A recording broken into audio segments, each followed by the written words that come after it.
Saraswati Gora Mantra Chari Nirvishesha Shunyavadi Paschathyadisha Namaste Saraswati Gora Mantra Chari Nirvishesha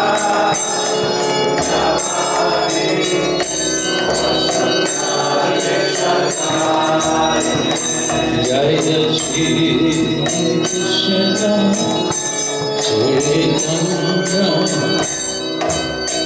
Prabhu Nityananda Shri Advaita Radha Shivasari Gora Bhakta Vrinda Krishna Chaitanya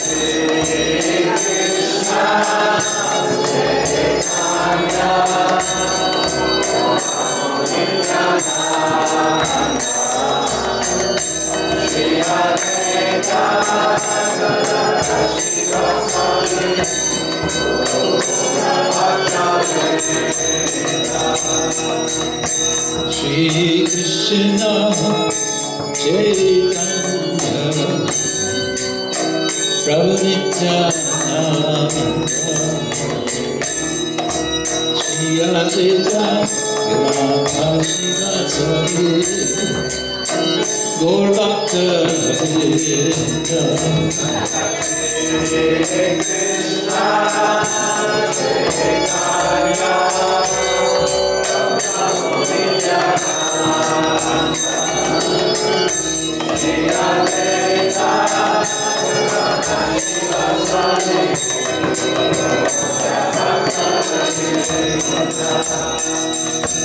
Hare Krishna, Hare Krishna, Krishna Krishna, Hare Hare, Hare Rama, Hare Rama, Rama Rama, Hare Hare. Hare Krishna, Hare Krishna, Krishna Krishna, Hare Hare, Hare Rama, Hare Rama, Rama Rama, Hare Hare. Hare Krishna, Hare Krishna, Krishna Krishna, Hare Hare, Hare Rama, Hare Rama, Rama Rama, Hare Hare.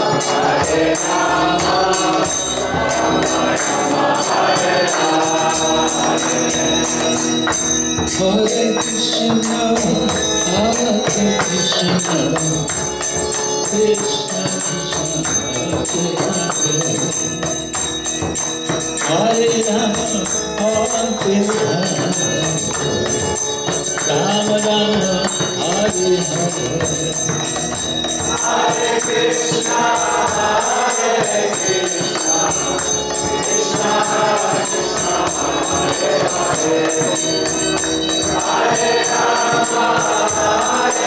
Rama, Hare Rama, Rama Rama, Hare Hare.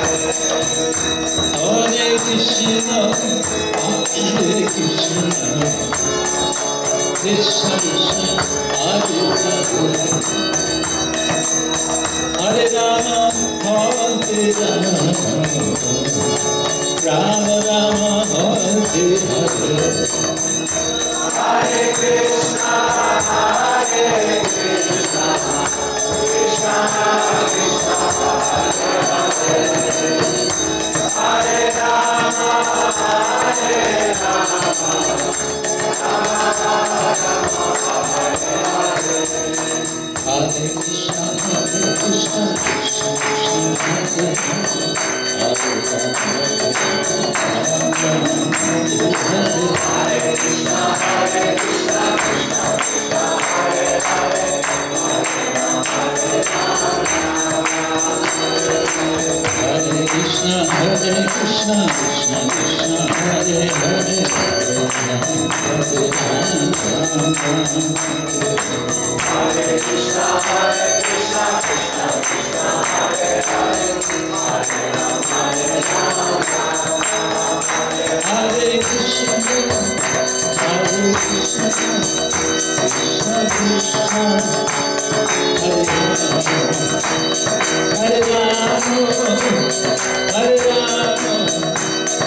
All glories to these and devotees. All glories to these and devotees. All glories to Shri Guru and Shri Goranga.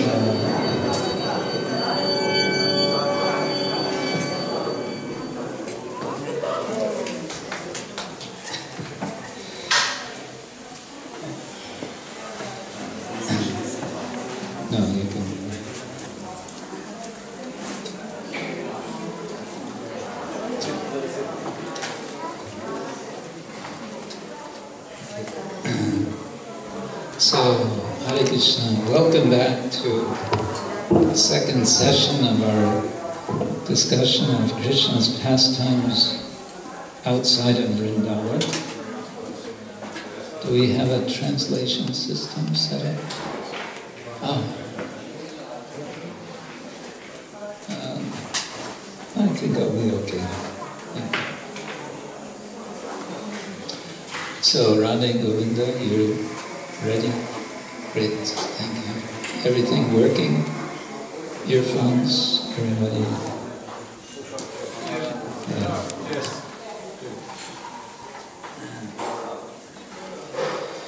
So,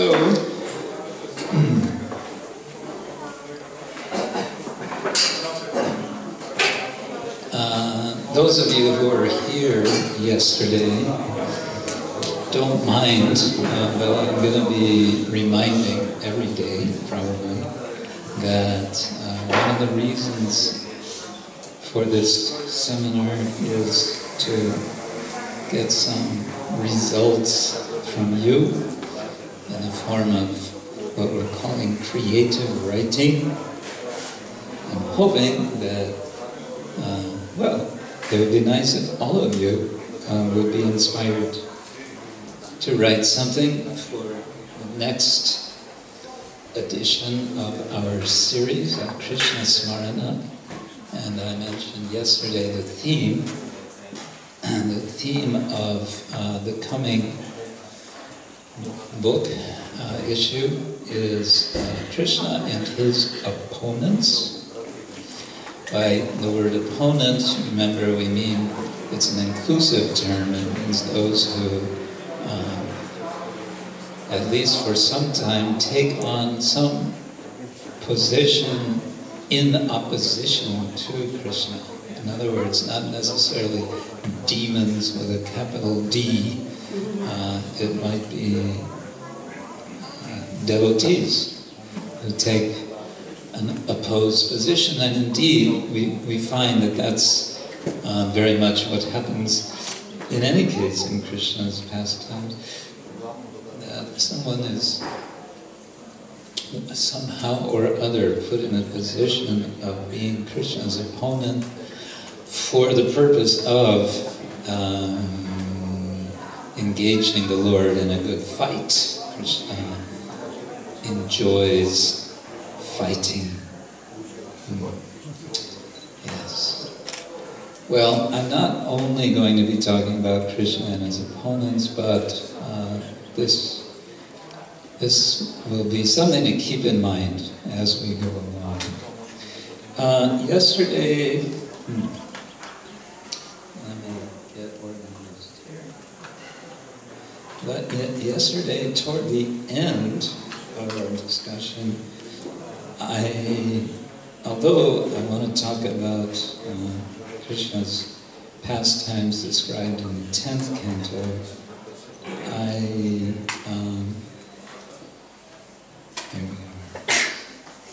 I jumped to the 8th canto to talk about Gajendra Mokshana, and then we briefly referred also to something which is mentioned in the Bhagavatam in Canto 9, but is much more elaborate in the Ramayana. Part of Rama Lila, which is Krishna, Rama, I mean to say, challenging the ocean. He becomes angry at the ocean, and in this way subdues the ocean and facilitates the building of the bridge to Lanka by the monkeys. And we talked about this in terms of allegory. Now, I want to say a little something about this. The idea of interpretation of Shastra allegorically. We have at least one case in the Bhagavatam of an explicit allegory. Can anyone think of what that is? Yes. Yes, King Goranga, the story told by Narada to King Prachina Barhishat, also known as Barhishat, also known as Prachina Barhi, and he's telling him a story, and he's making it very explicit. I am telling you a story, and this story is to illustrate the point that he wants to make. And what is that point? His point is that material life is essentially doomed to defeat. And in the course of the story, he identifies several characters, the chief character being Puranjana himself, Puranjana being literally the Pura Jana, Pura, the city man, Pura and Jana, city man, man of the city. The city here is symbolizing the body. It's a city which happens to have 9 gates, which is the traditional count of the number of gates in the human body. And, you know, that story, we won't go into it, but that's an allegory, which is explicit. There's another episode in the 1st canto, which I would suggest can be read allegorically. The way it's presented could be taken either literally or allegorically. But I would suggest at least one way to take it is as allegory, and that is when the personality of Kali is torturing a cow and a bull. We have a situation of a cow being divested or having lost 3 of its legs. And we understand that the 3 legs represent 3 principles of religion. What are these 3 principles of religion represented by the 3 legs of the cow? Or maybe we should just say 4 legs and one of them remains. Anybody? Austerity is one. Cleanliness, truthfulness, compassion. So which one of these? Compassion. I think we got them all. Now, which one of them remains of the 4? Truthfulness. So we have in the age of Kali little remnants, not a whole lot, but we have some remnants of truthfulness. At least we understand, we have some idea what truthfulness is.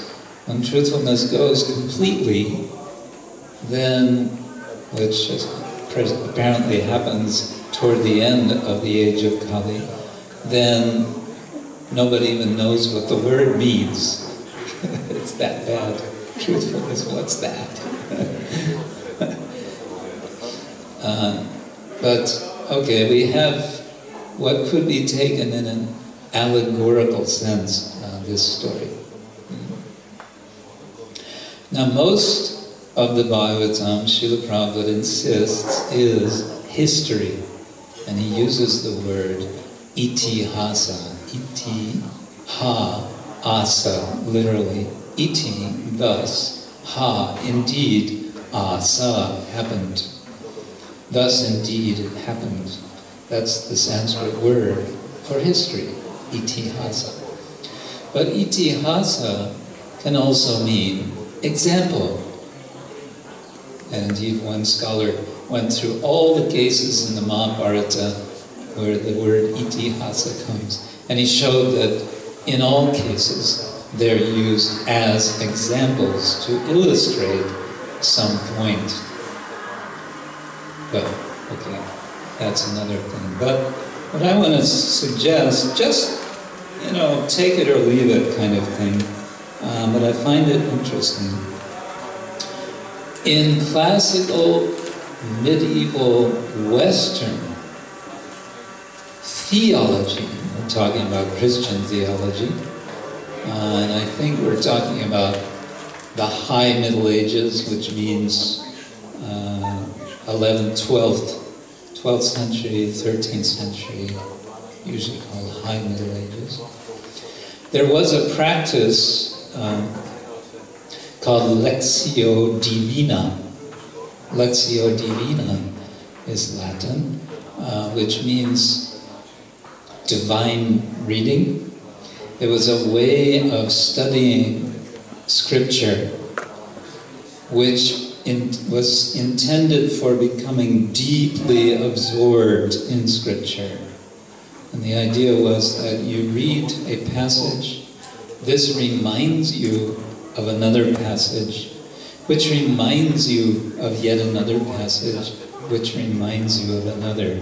And in this way, you just keep rotating and sort of wandering through Scripture. To do this, one has to know the Scripture very well. There's an example of a group who does this in India with the Ramcharitmanas, which is the Hindi medieval version of the Ramayana. But that's kind of all aside from the point. The point I want to make is that in this medieval reading, there were developed 4 kinds of interpretation of Shastra. 4 types. First was literal, the literal meaning. Then the allegorical meaning. And now it gets a little tricky. Then the anagogical meaning. Anagogical. Anagogi. Anagogical. And finally, the tropological meaning. Tropological meaning. Right. What does all of that mean? The literal meaning gives the idea that whatever is written, you can take it as it's written. And that means to take it as history, as itihasa.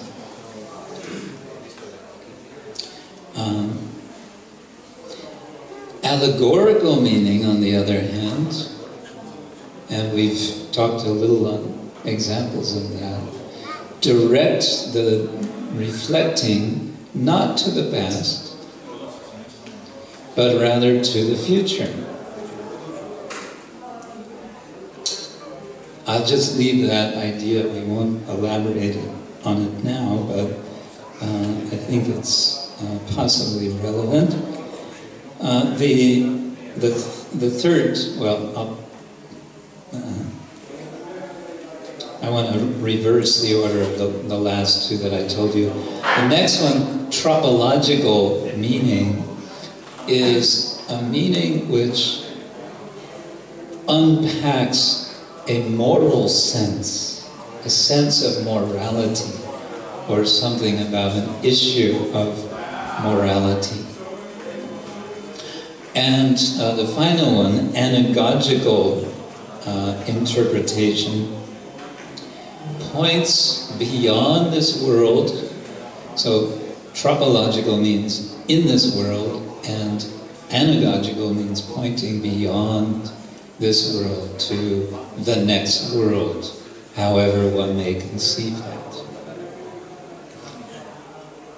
Now at this point you're probably going to say, right, so what? And the only point I want to make here is that, and I would suggest, I'm not just making this up, I would suggest Bhakti Vinod Thakur is an example of this.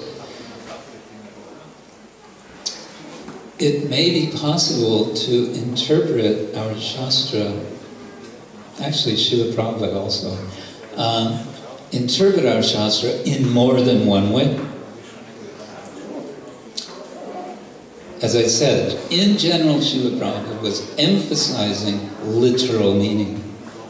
Meaning, he was saying, this is history, this happened. Krishna was here.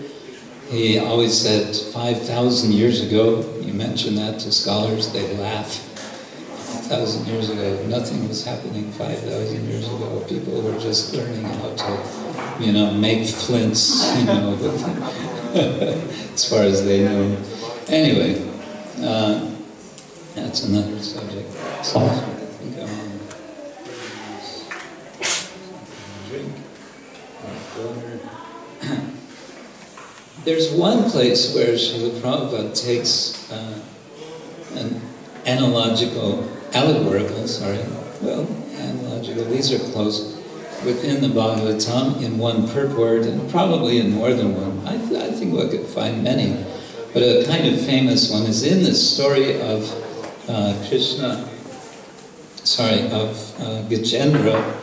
Gajendra and the crocodile. In one of the purports, Srila Prabhupada speaks about ashrama, and he's comparing the lake, Ritumat, in which Gajendra is fighting with the crocodile, with ashramas. And he's saying that, many of you know, this is kind of famous purport. Prabhupada says, everyone should get into the right ashrama,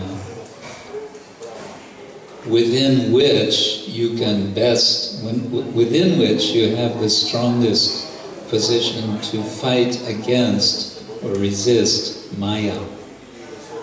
And he's saying the problem for Gajendra is He's in the wrong place. He's an elephant. Lakes are not places for elephants. They are places for crocodiles. And so the crocodile, in this case representing Maya, is having the advantage.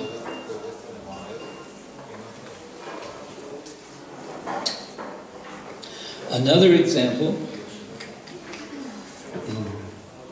from Bhaktivinoda Thakur, he describes in his Chaitanya Shikshamrita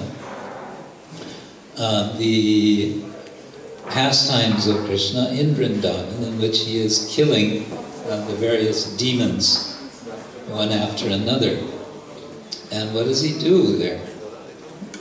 He identifies each one of the demons with a particular non-devotional quality. Does anyone have a ready example for us to remember from this?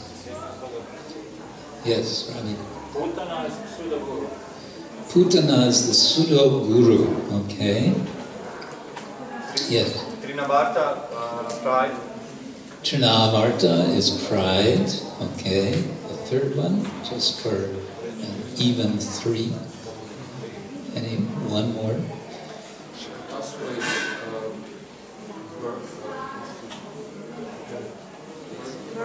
Burden of worldly scholarship. Okay, yeah. Burden of worldly scholarship. Okay. Yeah. Okay. Carrying around carts of books, maybe. So like that, he gives, he presents each of the demons and Krishna's killing of the demon as a meditation for devotees to become purified in the heart in order to be able to perform pure devotional service, right? Now, here's my point. Is Bhaktivinoda Thakur therefore saying that these pastimes don't really happen, they're just symbolic? No, that's not what he's saying. So they happen, and we can remember them in the particular ways that he gives, his examples, as a meditation to purify our hearts. So, both possibilities are there, a literal meaning, an allegorical meaning. There's a whole allegorical drama composed by Kavi Karnapura called the Chaitanya Chandrodaya Nataka. And this is telling the pastimes of Sri Chaitanya Mahaprabhu, in which the personality of Kali, in the very beginning, the personality of irreligion, and then later the personality of friendship and the personality of bhakti are present and they communicate. So this is allegory. This is one form of allegory.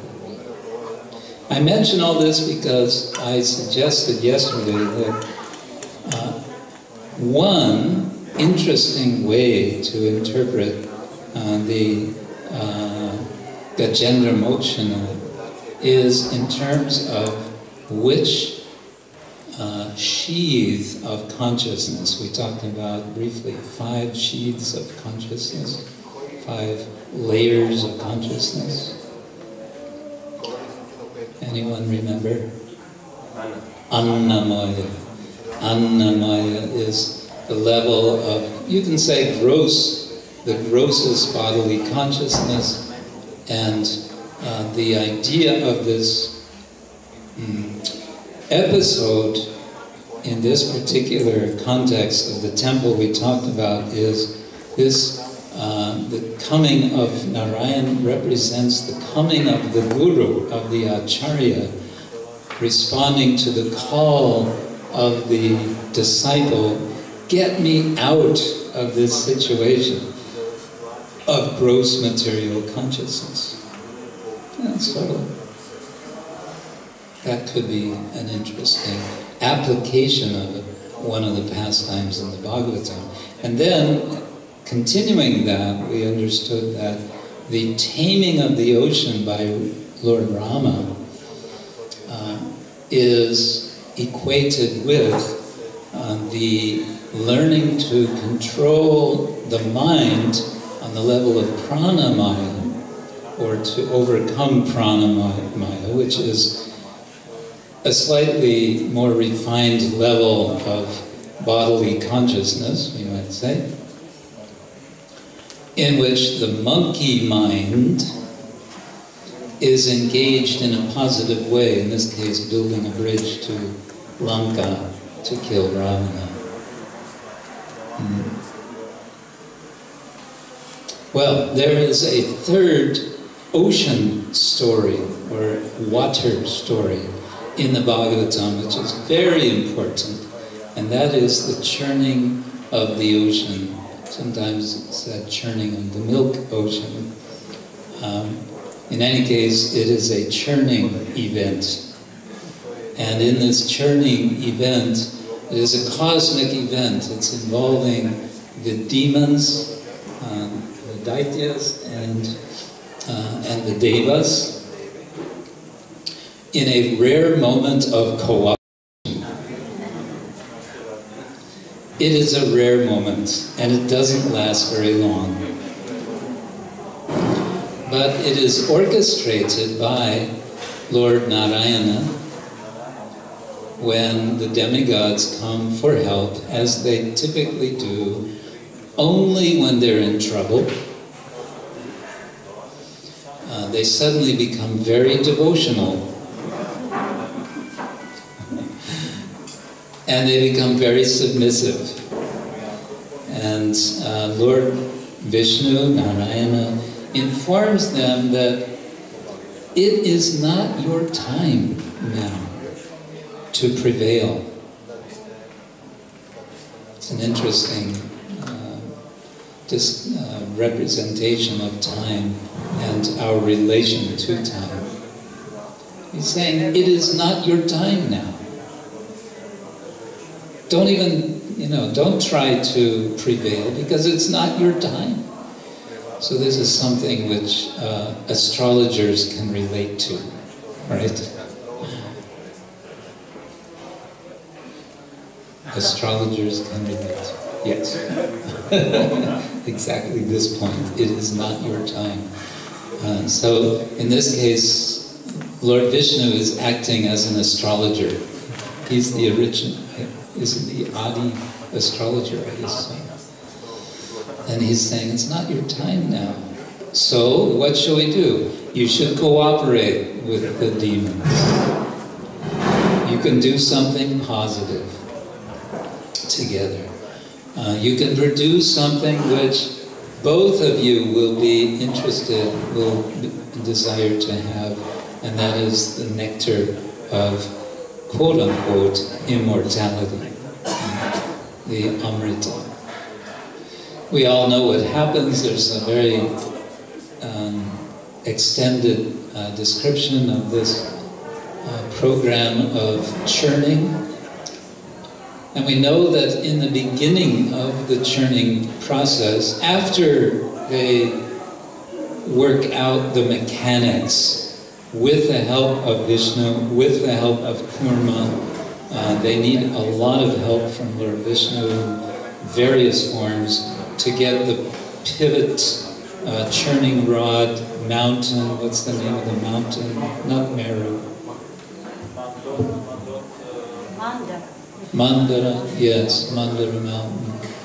They get everything set up, and then they can start the churning process, which they are doing with the help of Vasuki. Yes. If you think about it, I don't know, I find this very humorous. And that you have a snake, and you have this famous example in philosophy of mistaking a rope for a snake, thinking that a rope is a snake. Here we get an example of the reverse.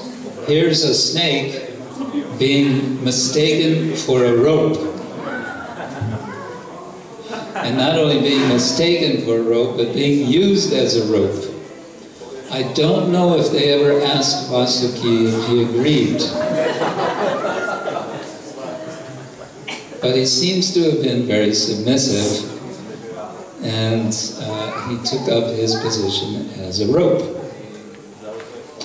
Well, when they got everything set up and functioning properly, then when they finally started producing something from the churning, what did they produce? Poison. What? We're trying to produce nectar. We don't want poison. What are we going to do with this poison? Give it to Shiva. He'll deal with it. Lord Shiva, help. We need your help. You're good with these things. You're good with awkward situations. And from what we heard, you like to engage in taking intoxicants or whatever. Here's a new, interesting intoxicant for you. Why don't you try this one out? The Kolahala poison. And of course, Lord Shiva accepts. Why does he accept? It's explained in the Bhagavatam, out of compassion. Out of compassion for the living beings. And an interesting thing is that he doesn't do it until having discussed with his consort, with Parvati, and gotten her permission.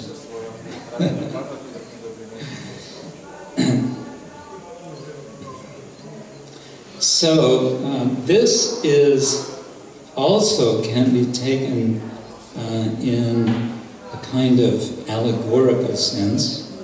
It's been equated with Vijnanamaya, Kosha, and on this level of consciousness, there's an awareness of subject and object.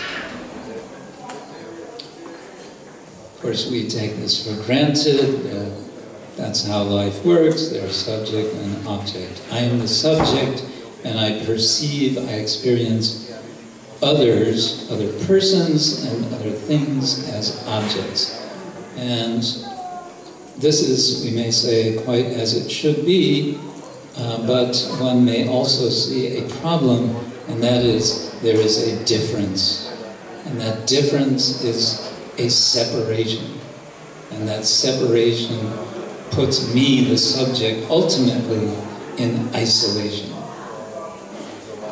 So on this level, and we're going back to the story of receiving guidance from Guru, the Guru is giving a mantra. And he is giving direction what to do with the mantra, and of course one should chant the mantra.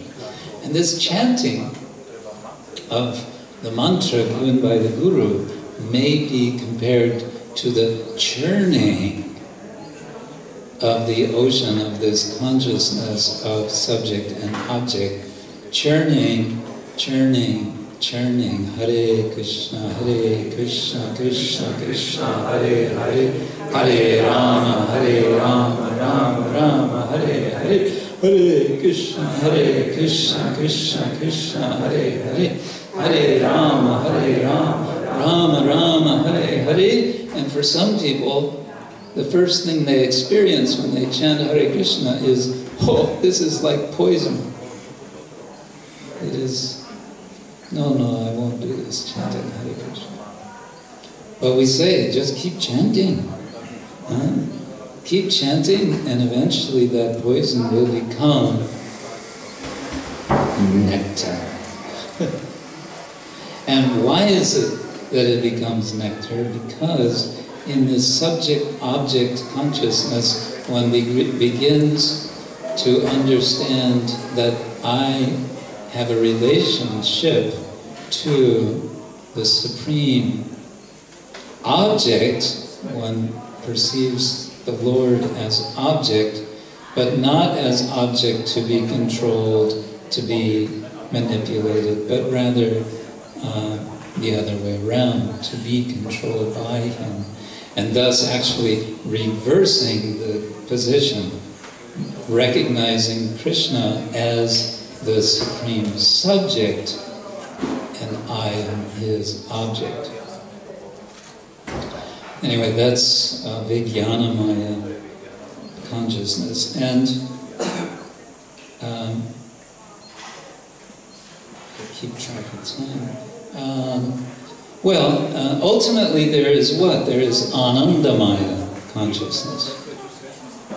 And here, it seems to me that we can reflect on Lord Krishna's pastime as a small boy who, at the end of the pastime, becomes known as Damodara. Why does he become known as Damodara? Because he becomes tied up around the belly, the udara, with a dhamma, with a rope, more ropes. So the pastime starts with Mother Yashoda. What is she doing? She's churning. She's churning milk in order to produce butter, yogurt, and so on. And it ends with Krishna being tied up by a rope.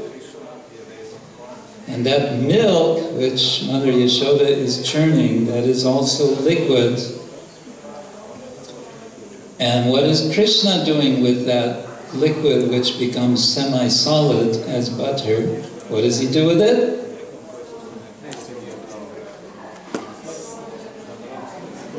He steals it. He steals it. He doesn't pay for it. He doesn't ask for it. He just steals it. And then what does he do with it?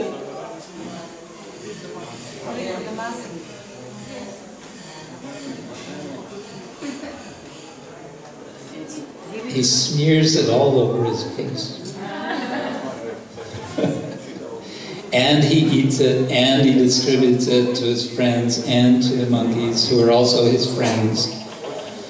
He does his own Food for Life program. And as a result of this pastime, the devotees experience Ananda. So just remembering Krishna's stealing pastime of yogurt and butter and so on, and remembering how Mother Yashoda has done everything she possibly can to capture Krishna, and finally she is only able to do it when Krishna agrees to be tied up. Only then, with the combination, the magic combination of her effort and Krishna's mercy, Krishna becomes bound. Is he bound by ropes as such? No. Not bound by ropes. Bound by ropes also at first. Is it at first? Which comes first? The rope or the love? So which comes first? The love, yes. So bound by the love of Mother Yashoda, Krishna is bound. And so he becomes punished. But of course that punishment is that he is captured in the heart of the devotee, and as a result, he makes the devotee his prisoner. Krishna becomes prisoner of Mother Yashoda, and we all become prisoners of Krishna. And what is the result of all of this churning of nectar and stealing of nectar? Anandam buddhivardhanam pratipadam purnam yatasvahanam. So that's the Anandamaya kosha. Okay, that was all just to finish yesterday, and now it's already almost 1:30. Okay, last time that we were having discussion on Krishna Lila here at Fruska Gora, I looked in my notes, it was 2010. That's 5 years ago. That was a long time ago. So you're forgiven if you don't remember everything we discussed. But one thing that we did discuss was the killing of Kamsa. I'm not going to review that, but I want to review one particular verse, because it's a quite famous one, which is Canto 10, verse 43, text number 17. This is in the chapter called Krishna Kills the Elephant Kuvalayapida. Kuvalayapida. And it's describing how the various persons who observe Krishna as he is entering into the arena, the wrestling arena, how they perceive him. It's beautiful Sanskrit, so bear with me, I want to read this.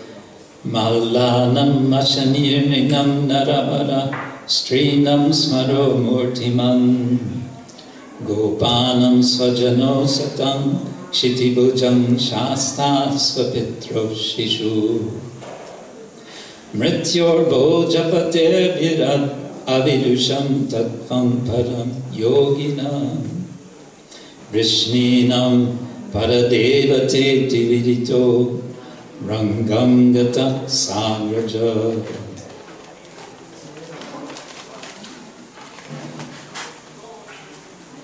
Okay, now we get a list of the different experiences, the different groups, the various groups of people in the arena regarded Krishna in different ways when he entered it with his brother, with his elder brother. The wrestlers saw Krishna as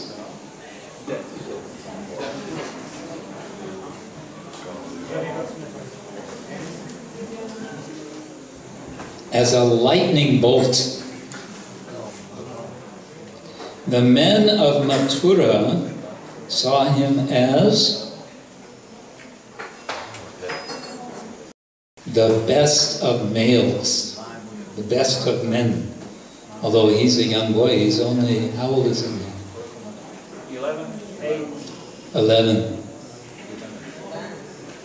He's 11 years old. And because he's so young, when the older gopis see Krishna in the wrestling arena, he's about to wrestle these huge wrestlers, they say, "This is not fair." They have a sense of justice. This is unjust. The women saw Krishna as Cupid in person.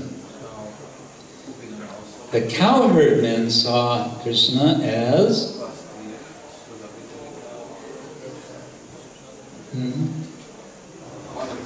one of their own. yes, as their relative, yes. The impious rulers saw Krishna as a chastiser. His parents saw him as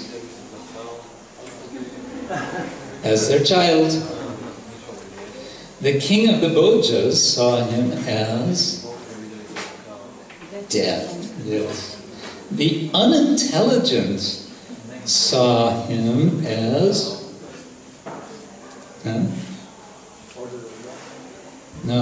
as the universal form. The yogis saw him as the absolute truth. And the Vrishnis saw him as... No, we've already had relatives. As the supreme worshipable deity. So they're all seeing him in different ways. Krishna consciousness is not one-dimensional. It's also not two-dimensional. It's at least three-dimensional. Actually, it's multi-dimensional. And we recognize that each and every individual being has each and every individual relation with the Lord. And that means what? Ye yatamam prapadyante tams tadaiva bhajamyaham. Two key words here. One is yata and the other is tata. Ye yata mam ye yata mam prapadyante tams tata eva bhajanti mam. This is called relative correlative construction. As they surrender, so I reciprocate. Exactly. Tansataiva bhajamyaham. Isn't Krishna nice? He reciprocates exactly as we approach him. And so, for the atheist, does Krishna exist? No. Well, yes, as death, but yes, that's true. But so long as the atheist is alive and is thinking there is no God, then what does Krishna do? He hides. He's nowhere to be seen. He doesn't exist. He says, okay, you want me to be non-existent? Then I'm non-existent. No problem. And yes, he's reciprocating with everyone as they decide. Okay, well, that's as Krishna is entering the arena, and we know eventually Krishna is going to kill Kamsa in a very quick sort of a way. And if we think about opponents, we're talking about opponents of Krishna, Kamsa is certainly an opponent, and he sees himself in that way from before Krishna's birth. He's anticipating. You could say he's looking forward to, despite himself. He's waiting. When is he going to appear? He's waiting, and when the seventh child appears, well, after the switching of the two, Krishna and Durga, he can't wait to come and meet the Lord. Can't wait. When he sees the baby, he can't wait to kill the baby. And the baby can't wait to get out of his grasp, to laugh at him. Ha, ha, ha, ha, ha, you fool. Yes, in Serbian it's also ha, ha, ha.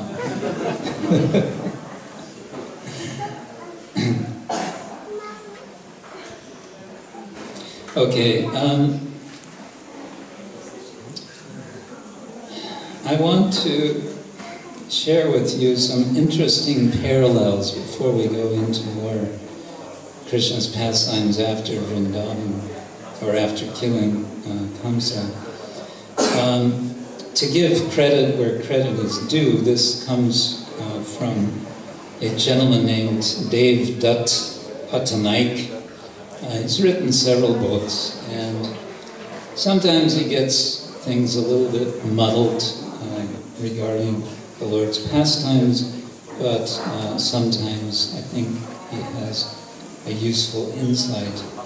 He makes an interesting comparison of the Ramayana and the Mahabharata. And I'm mentioning this, although we're talking about Krishna's pastimes in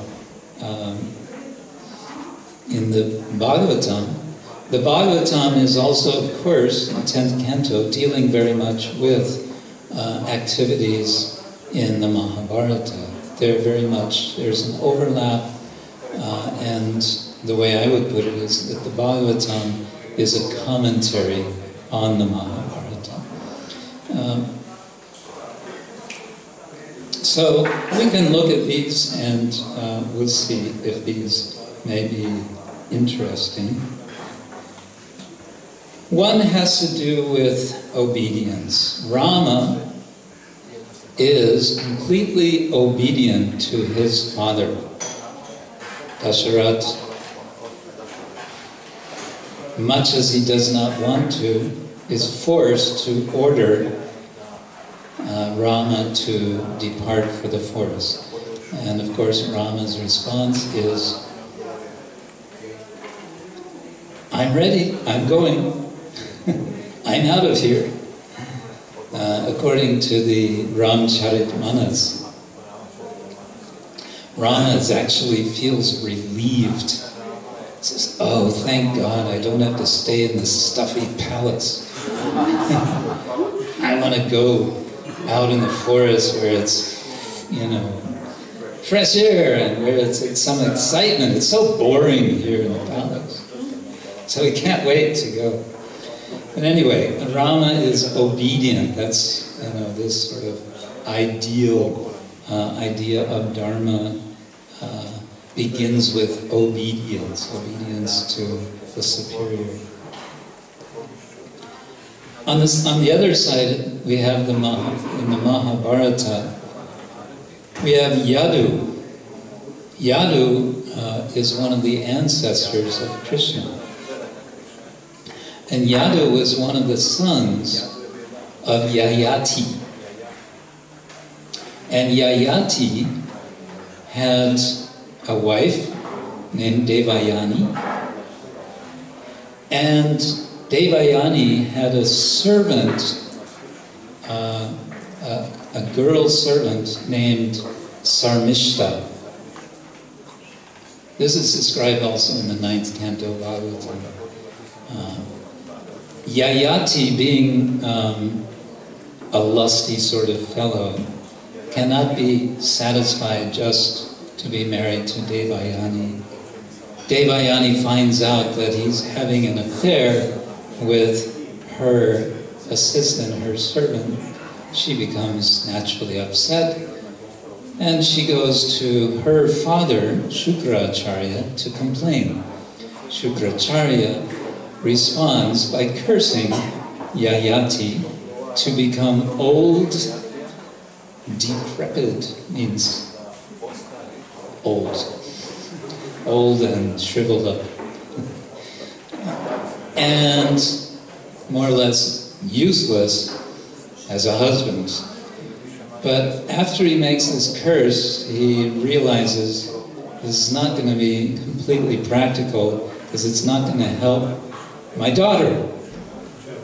And so he adjusts the curse to make it possible for Yayati to recover his youth.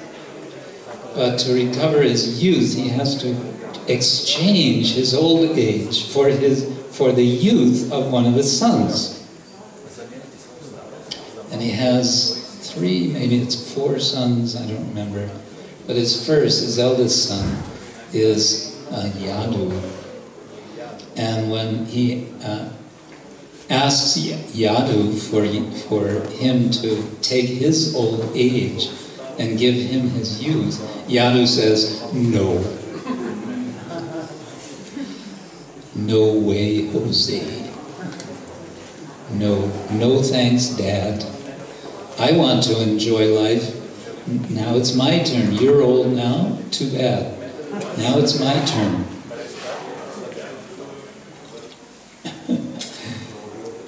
We're talking, Maharaj, about comparisons between Ramayana and Mahabharata and related to that, the Bhagavatam.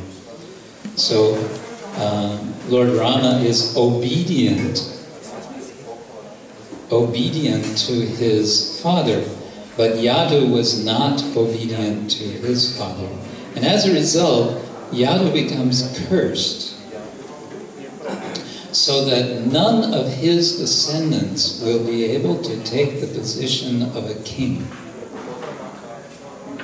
Now at this point you may wonder, but isn't Krishna the king, the Lord of Dwaraka? Is he the Lord of Dwaraka? Well, he's Lord, but is he king? Yes? No. No, he's not. Who is the king of Dwaraka?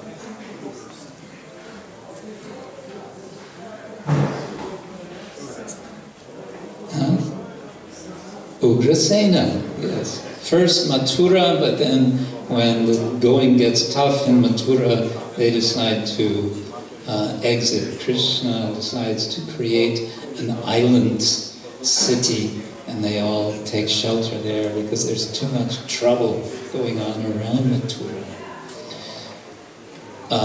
Krishna is a prince, and we could say he is a king maker. He makes kings, but he is not himself a king. Okay, another contrast. Rama never kills any relative. Of course, he kills Ravana. He kills so many of Ravana's soldiers and so on. But he never kills any of his own relatives. But Krishna kills one of his own relatives. Who is that? Shishupal and Kamsa. What is Kamsa's relation to Krishna? He's an uncle, he's a maternal uncle. Killing his own uncle. And because he kills his own uncle, he feels that this has been very sinful. And some adjustment, some prayaschita has to be undertaken. Why does he kill his maternal uncle? Why is Kamsa killed? What's wrong with Kamsa? Maybe he's very, loud, aggressive, but what did he ever do wrong?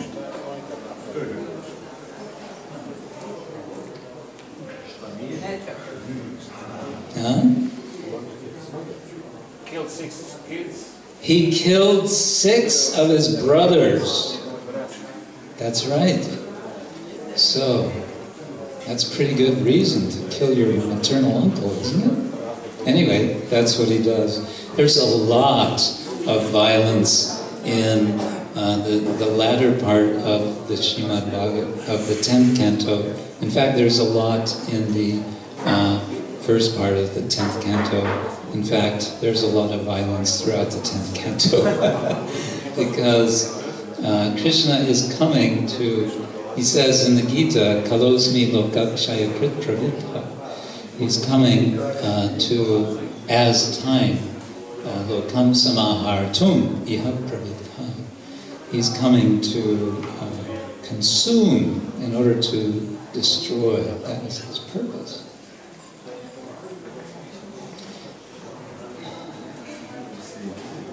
In the Ramayana, there's no division of the kingdom.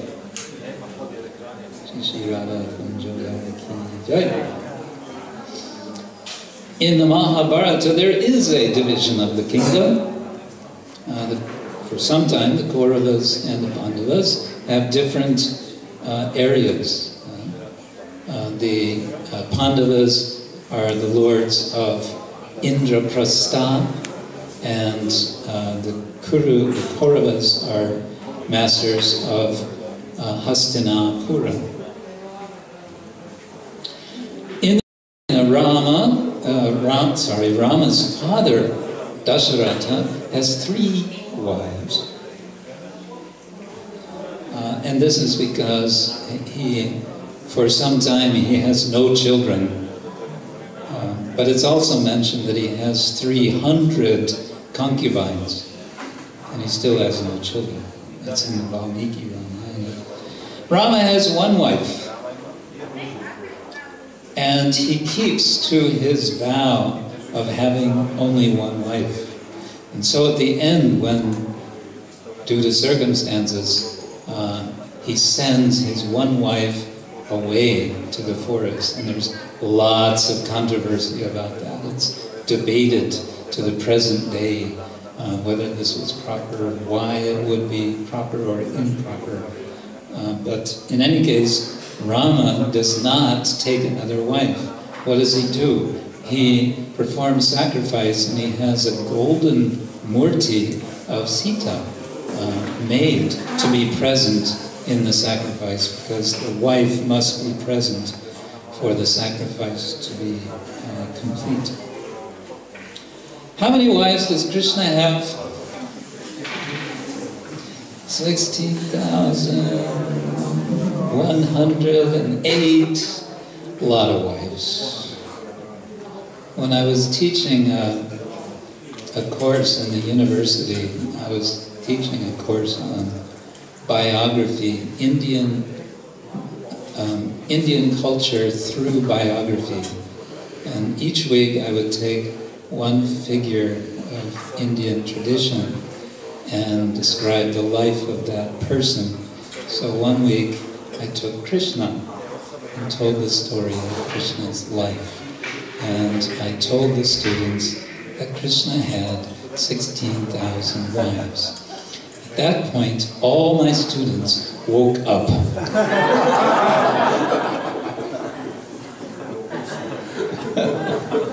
And that was something they remembered all the way to the end of the course. There wasn't much more that they remembered, but they remembered that Krishna had 16,000 wives. Yes. The Pandavas also had, each of the 5 Pandavas had more than one wife. I believe Arjuna had 4 wives, including Draupadi. And all 5 of them together were the husbands of Draupadi, for various reasons, which we don't need to go into here. But this is an interesting contrast between Rama and Krishna, and also the Pandavas. In the Ramayana, Lord Rama protects Sita, and he does this by killing Ravana. In the Mahabharata, Draupadi is gambled away by the Pandavas, and when she is dragged into the arena of the gambling match in public, she is publicly embarrassed by an attempt, and here it depends on the version of the Mahabharata that you read. The devotional version that we like is that Krishna saves Draupadi with unlimited sari. There are versions of the Mahabharata which are considered older, which don't include that. But in any case, Bhishma does not come to her aid. None of the Pandavas come to her aid. So there's an interesting contrast here with Rama. Now, of course, the Ramayana is very much about Dharma. The Mahabharata is very much about Dharma. What about the Bhagavatam? Is the Bhagavatam about Dharma? No. No?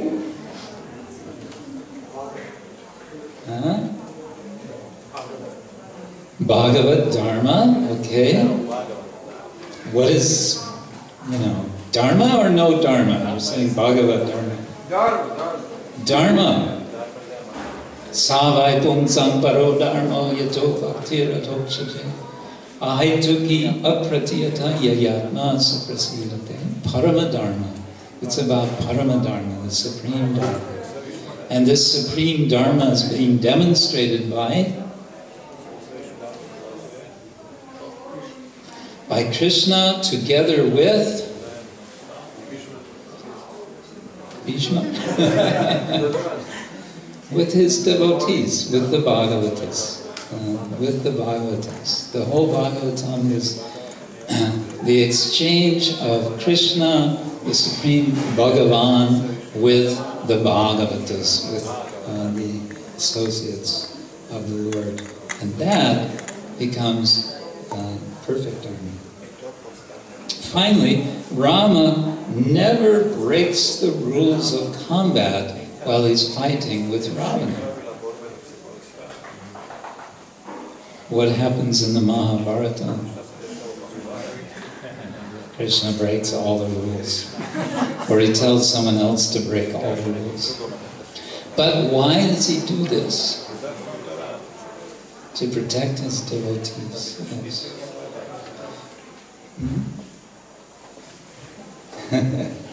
Underlining, yes, to protect his devotees. And so that becomes the supreme dharma, the dharma of devotion. Okay, there's something else I want to do. And we're still not really getting into the pastimes as such.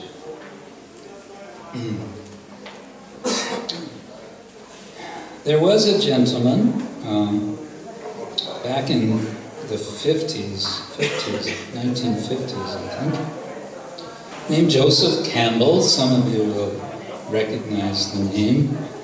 He wrote lots of books about what he called mythology. And he wrote one book called Hero with a Thousand Faces.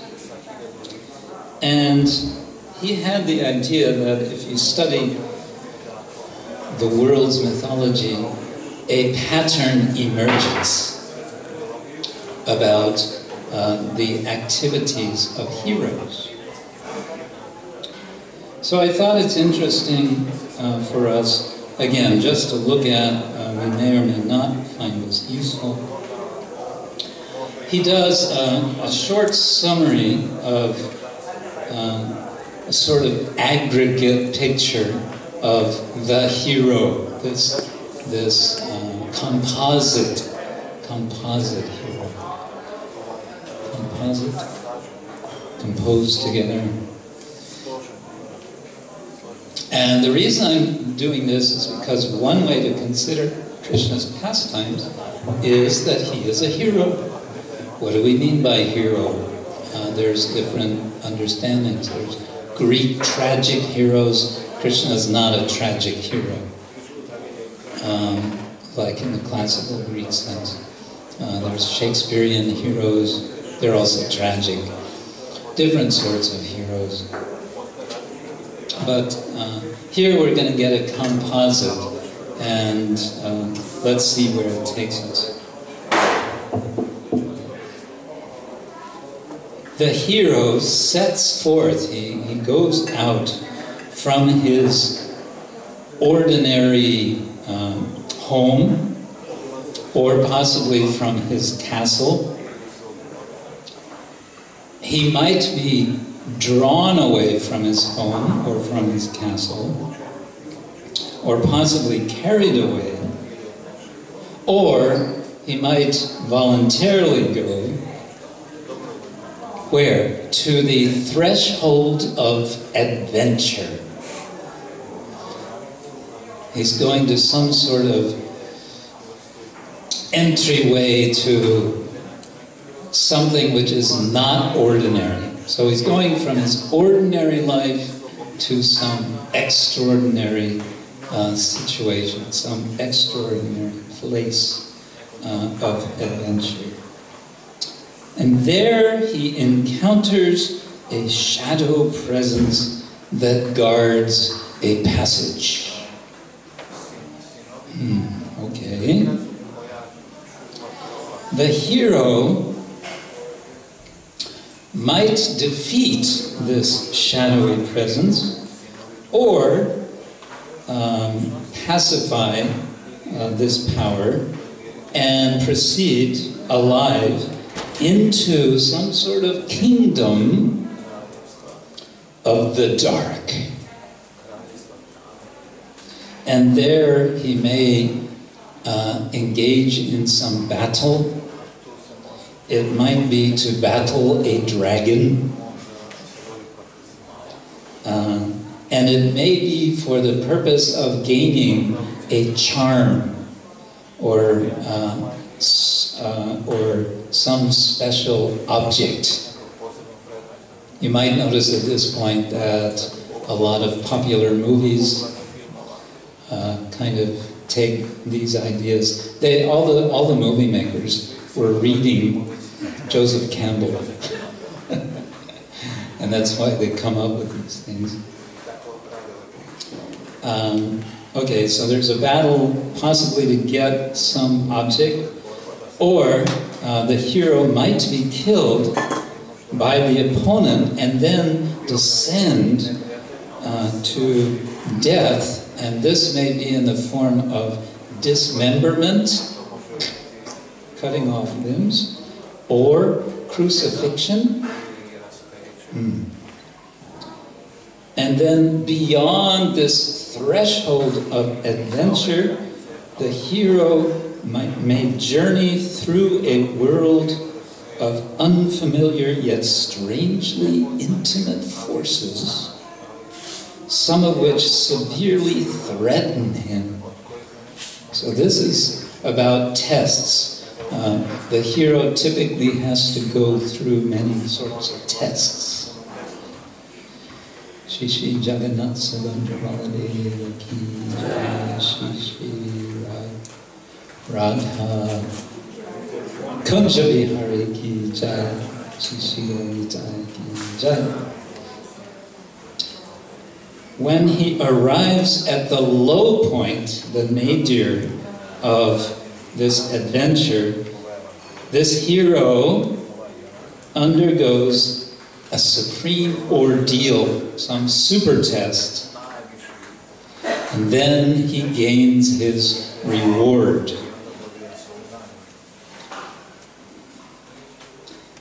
And this reward may come in various forms. There's some sort of triumph, some kind of victory is there, and it could be that he wins the girl, right? The lady that's, being aspired for.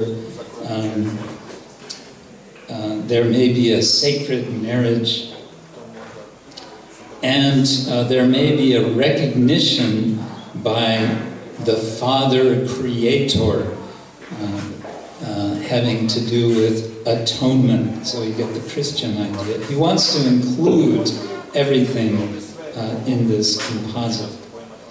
It may include his own becoming a god, becoming a divinity,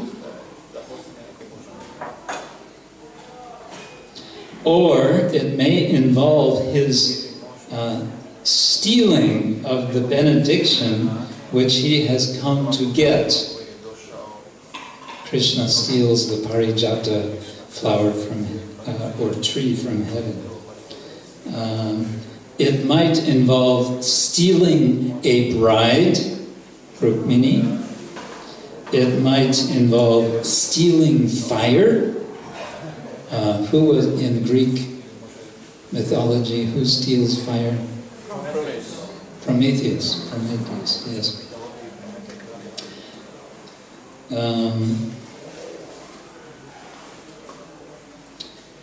Okay, then the final work is that of return, going back home. If the powers, those mysterious powers, have blessed this hero, he now sets forth under new protection, and thus he becomes an emissary, he becomes a prophet, he becomes a world teacher. Otherwise, if not that, he's escaping, he's running away, and he is being chased. A lot of movies have chase scenes in them. at the return threshold, at the place of coming back, the transcendental powers must remain behind. The hero emerges from the kingdom of dread, the kingdom of darkness or mystery, becomes possibly resurrected, comes alive again, and then finally this hero brings some sort of restoration to the world, a kind of elixir, amrita, some blessing for the world. Okay, for what it was worth, there may be some elements in this that could be recognized as being present also in Krishna's pastimes, and that could be interesting to explore. But our time is up for today, so I'm going to stop here. We're going to be now moving forward with Krishna's pastimes after he kills Kamsa. We'll see how far we get. Our aim is to, rush through anything, so we'll just take it as it comes. But we will tomorrow begin with Krishna's consoling his father and mother, Vasudeva and Devaki, Upananda. Oh, Upananda. Oh, Upananda. Hare Krishna.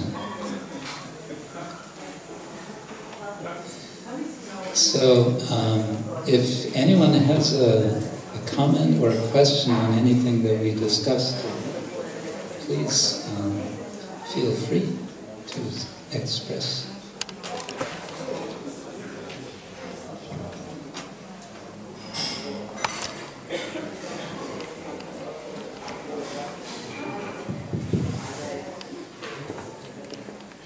You gave an example of Suki being used and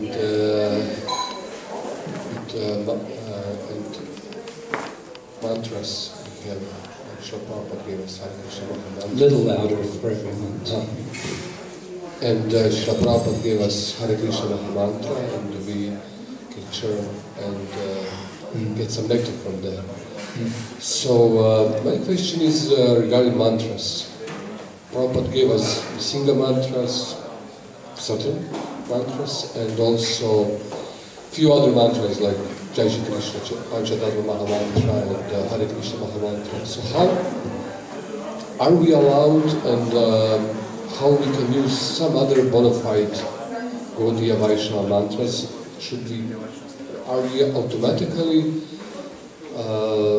blessed, or so to say, allowed to chant them, or we need particular blessing from the spiritual master or any other? Yeah, that question does come up, doesn't it? Well, as with most such things, there are two perspectives. One is that receiving the mantra or mantras that we receive do give a kind of blessing to then use a mantra which may be appropriate for a particular deity. Mantras are given to worship a particular deity. That's the general idea in the Panchamantra. And so that understanding is there.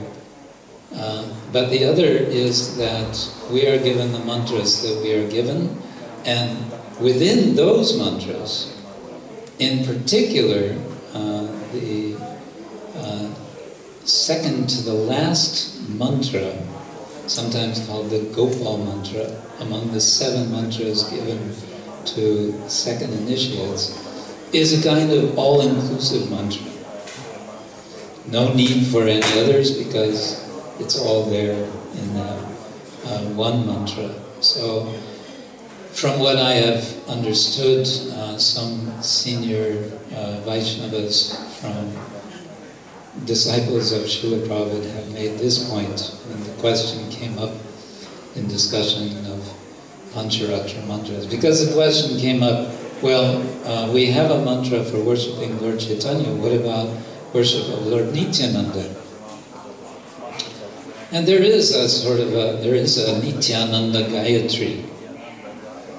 And at one point I learned that mantra. I don't remember from whom. And I was chanting it for some time. But then at one point I thought, this is going to get complicated for our society if, someone's asking me what I do for the worship of Lord Nityananda, and I say, well, I chant this mantra, and then, oh, what's the mantra? And then I say with the mantra, and then eventually that's going to get back to that person's guru, and that guru is going to say, where'd you get this mantra from? Oh, well, it was from Krishna Kshetra. Really? And I thought, maybe I better not do this. And in any case, as I explained, there's this alternative understanding that the Gopal Mantra is all-inclusive and comprehensive. And I don't know, Satchidananda Maharaj, if you want to give further explanation of that, because we wrote a whole book about the Gayatri Mantras. Within that mantra is Sambandha Videya Prayojana, right? And so from that perspective, we may say it is complete and comprehensive. But if there's some further...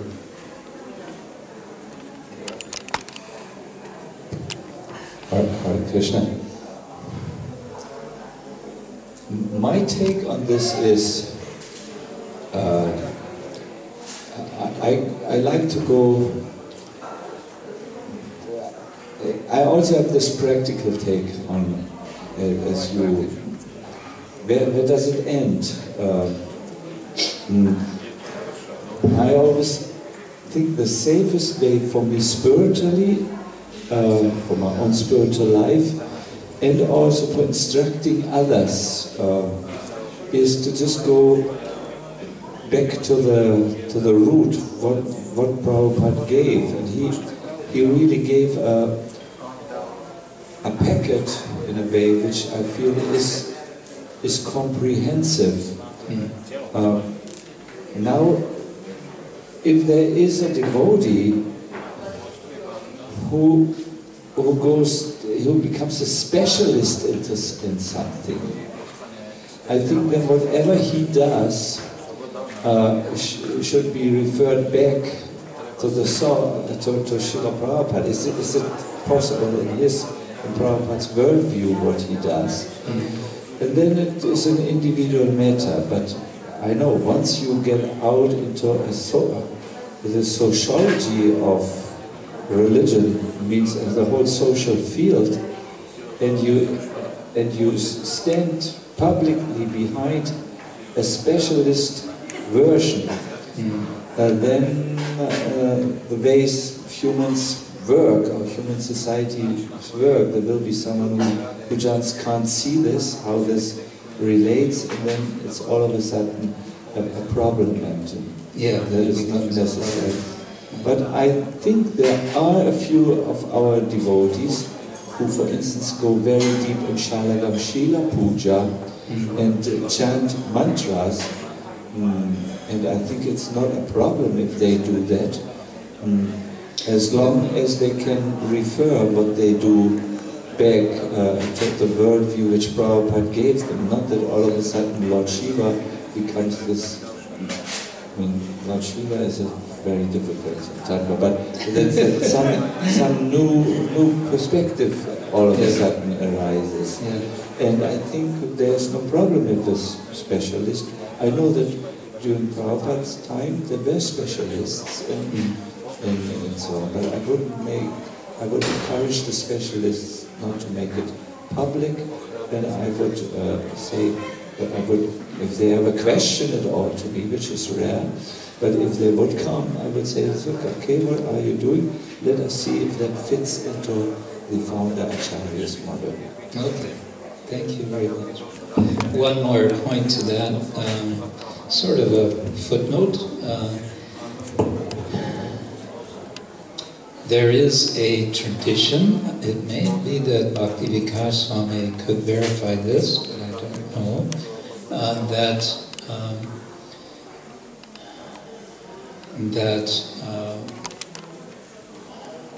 see now. No, I better not even explain this because I'm not even clear myself on who is doing from whom. But, okay. The Gayatri mantras and the Mula mantras that are given for, have been given by Srila Prabhupada. I mean, another way of thinking of this is just, this is quite, there's a lot there. These mantras are really, each one in itself, very powerful and very comprehensive for the aim of our spiritual life. And all of them are supportive of the Maha Mantra, what we call the Maha Mantra, which is Hare Krishna, Krishna Krishna, Hare Hare, Hare Rama, Rama Rama, Hare. So speaking of the perspective, or the worldview, as you said, Weltanschauung that Srila Prabhupada gave, I think we want to see in that perspective, whatever it is, it's supportive of the chanting of the Maha Mantra. Okay, I think we better stop there. I believe, is it lunchtime now for devotees?